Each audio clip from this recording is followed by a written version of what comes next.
Thank you. ఉమ్మడి రాష్ట్ర మాజీ ముఖ్యమంత్రి దివంగత నేత ఎన్టీ రామారావు గారి విగ్రహావిష్కరణ కార్యక్రమానికి ముఖ్య అతిథిగా విచ్చేసినటువంటి మనందరి ప్రియతమ నాయకులు రాష్ట్ర ముఖ్యమంత్రి గౌరవనీయులైనటువంటి రేవంత్ అన్న గారికి, పిసిసి అధ్యక్షులు మహేష్ కుమార్ గౌడ్ అన్న గారికి, వేదిక మీద ఉన్నటువంటి గౌరవ మంత్రులకు, తోటి ఎమ్మెల్యేలకు, చైర్మన్స్కి, వేదిక మీద ఉన్నటువంటి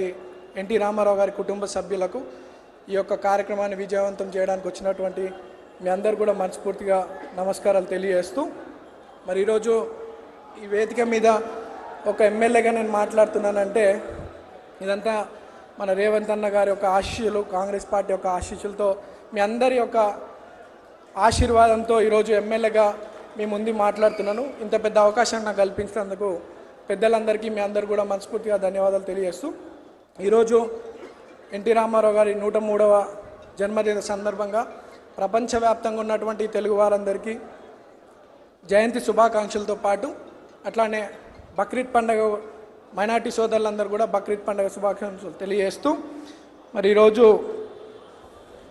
మహానేత ఆ రోజు గతంలో జూబ్లీహిల్స్ బై ఎలక్షన్స్లో ఎంతోమంది ప్రజలందరూ కూడా ఈ ప్రాంతంలో పెద్దలు ఎన్టీ రామారావు గారి స్టాచ్యూ కావాలని, మరి పి జనార్దన్ రెడ్డి గారి స్టాచ్యూ కావాలని రేవంత్ అన్నను కోరడం, మరి అన్న మాట ఇవ్వడం, ఆ మాట ప్రకారం ఈరోజు ఎలక్షన్ అయిన 6 నెలల లోపే పెద్దలు ఎన్టీ రామారావు గారి జయంతి రోజే ఈ యొక్క గొప్ప వేడుక విగ్రహ ఆవిష్కరణ చేసుకోవడం ఎంతో సంతోషంగా భావిస్తున్నాం. ప్రజలందరూ కూడా 4-5 రోజుల నుండి గౌరవ ముఖ్యమంత్రి గారికి ఎంతో కృతజ్ఞతలు తెలియాలని ఈరోజు ఇంత పెద్ద ఎత్తున రావడం జరిగింది. మరి అంత పెద్ద మహానుభావుడి విగ్రహం మా చేతుల మీదుగా జూబ్లీహిల్స్ కాన్స్టిట్యున్సీలో మాకు ఈ అవకాశం ఇచ్చినందుకు మనస్ఫూర్తిగా రేవంత్ అన్నకి కృతజ్ఞతలు తెలియజేసుకుంటూ, కేవలం విగ్రహ ప్రతిష్టనే కాదు, ఈ నియోజకవర్గంలో సంక్షేమ పథకాలతో పాటు కోట్లాది రూపాయల నిధులు అన్న శాంక్షన్ చేయించడం, అభివృద్ధి కార్యక్రమాలు కూడా బాగా జరుగుతూ ఉన్నాయి. ఆ రోజులలో పెద్దలు మహానాయుడు మహానేత ఎన్టీ రామారావు గారు పార్టీ స్థాపించి ఎంతోమంది బీసీలకు అవకాశం కల్పించినటువంటి వ్యక్తి. ఈరోజు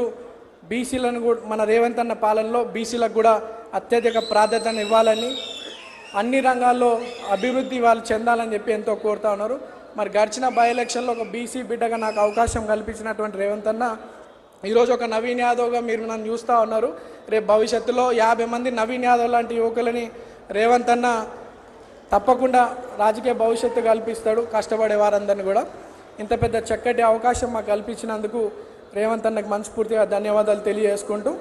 ఈ యొక్క కార్యక్రమాన్ని విజయవంతం చేయడానికి వచ్చినటువంటి ప్రతి ఒక్కరికి మనస్ఫూర్తిగా ధన్యవాదాలు.